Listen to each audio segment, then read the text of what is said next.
வணக்கம். தீப்பற்ற வைத்த சினிமா. ஆம், சுமார் 318 ஆண்டுகளுக்கு முன்பு இந்தியாவை ஆட்சி செய்த முகலாய பேரரசர் அவுரங்கசீப் பெயரால் இப்போது நாட்டில் வன்முறை நடந்து கொண்டே இருக்கிறது. மகாராஷ்டிரா மாநிலம் நாக்பூர் பகுதி தீப்பற்றி எரிகிறது. வரலாற்று பாடத்தில் மட்டுமே இடம்பெற்ற அவுரங்கசீப் பெயரால் இத்தனை ஆண்டுகள் கழித்து ஏன் வன்முறை என்று கேட்டால், ஒரு திரைப்படம், அந்த படத்திற்கு பாஜக ஆளும் மாநிலங்கள் எல்லாம் வரிவிலக்கு அளித்தன. அந்த படத்தால் தான் இந்த வன்முறை. அந்த படம் பெயர் சாவா. பலரது அமைதியை கெடுக்கும் ஒன்றாக மாறியிருக்கிறது. 6வது முகலாய பேரரசர் அவுரங்கசீப் 1658 முதல் 1707 ஆண்டு வரை இந்தியாவை ஆட்சி செய்தார். அவரது முன்னோடிகளான பாபர், ஹுமாயூன், அக்பர், ஜஹாங்கீர், ஷாஜகான் ஆகியோரை தொடர்ந்து அதிகாரத்துக்கு வந்த அவுரங்கசீப்பின் ஆட்சியானது கடுமையான இஸ்லாமிய ஆட்சி, ஷரியா சட்டம், இராணுவ நடவடிக்கைகள் கடும் கட்டுப்பாடு நடத்தப்பட்டதாக வரலாறு சொல்கிறது. அன்றைய காலகட்டத்தில் சுமார் 49 ஆண்டுகள் இந்தியாவை ஆட்சி செய்த அவர் 1707 மார்ச் 3ஆம் தேதி மகாராஷ்டிராவில் உள்ள அகமது நகரில், இப்போது அஹில்யா நகர், இறந்தார். அவுரங்கசீப் விருப்பப்படி மகாராஷ்டிராவில் உள்ள அவுரங்காபாத், இப்போது சத்ரபதி சிவாஜி நகர் தலத்திற்கு அவரது கல்லறை உள்ளது.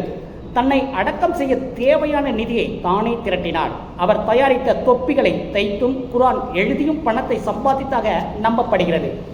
அன்று அவர் சம்பாதித்த பணம் 14 ரூபாய் மற்றும் 12 அணாக்கள்.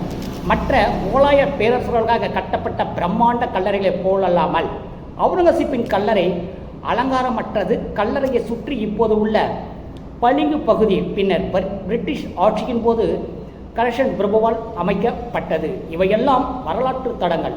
தொல்பொருள் ஆராய்ச்சி நிறுவனம் இந்த கல்லறையை பாதுகாத்து வருகிறது. இவையெல்லாம் பிரச்சனை இல்லை. சத்ரபதி சிவாஜியின் மகன் சத்ரபதி ராம்பாஜி மகாராஜின் வாழ்க்கையை அடிப்படையாக கொண்டு விலகி கௌஷால் நடித்த சாவா திரைப்படம் தான் இப்போது 318 ஆண்டுகளுக்கு பின் வன்முறையை ஏற்படுத்தி இருக்கிறது. மராட்டிய பேரரசர் சிவாஜி மகாராஜாவின் மகன் சத்ரபதி சம்பாஜி முகலாய பேரரசர் அவுரங்கசீப் சித்திரவதை செய்யப்பட்டு கொல்லப்பட்டது தொடர்பாக சாவா படத்தில் இடம்பெற்ற காட்சிகளால் தற்போது இந்து அமைப்புகள் அவுரங்கசீப் கல்லறையை மகாராஷ்டிராவில் இருந்து அகற்ற வேண்டும் என்று போராட்டம் நடத்த, அதில் இஸ்லாமியரின் புனித நூலான குரான் எரிக்கப்பட்டதாக பரவிய வதந்தியால் நாக்பூரில் வன்முறை வெடித்து 3 துணை போலீஸ் கமிஷனர்கள் உட்பட 33 போலீசார் காயமடைந்திருக்கிறார்கள். வீடுகள், வாகனங்கள் தீ வைத்து எரிக்கப்பட்டுள்ளன. இந்த வன்முறை தொடர்பாக இதுவரை 50 பேர் கைது செய்யப்பட்டுள்ளனர். 5 எஃப்ஐஆர் பதிவு செய்யப்பட்டுள்ளது. அமைதியை உறுதி செய்ய சட்டப்பிரிவு 163 கீழ் ஊரடங்கு உத்தரவு அமல்படுத்தப்பட்டுள்ளது. AI சாட்சிப்படி தொழில்நுட்பம், புதிய கண்டுபிடிப்புகள் முறையில் பயணம் தொடர்பான ஆய்வுகள் உலகம் முழுவதும் முடக்கப்பட்டுள்ள சூழலில் கிட்டத்தட்ட 300 ஆண்டுகளுக்கு முன்பு நடந்த அவுரங்கசீப் ஆட்சியை வைத்து நடக்கும் இன்றைய கலவரம் நாடு எந்த திசையில் செல்கிறது என்பதை அனைவருக்கும் எடுத்து காட்டுகிறது. மீண்டும் சந்திப்போம்.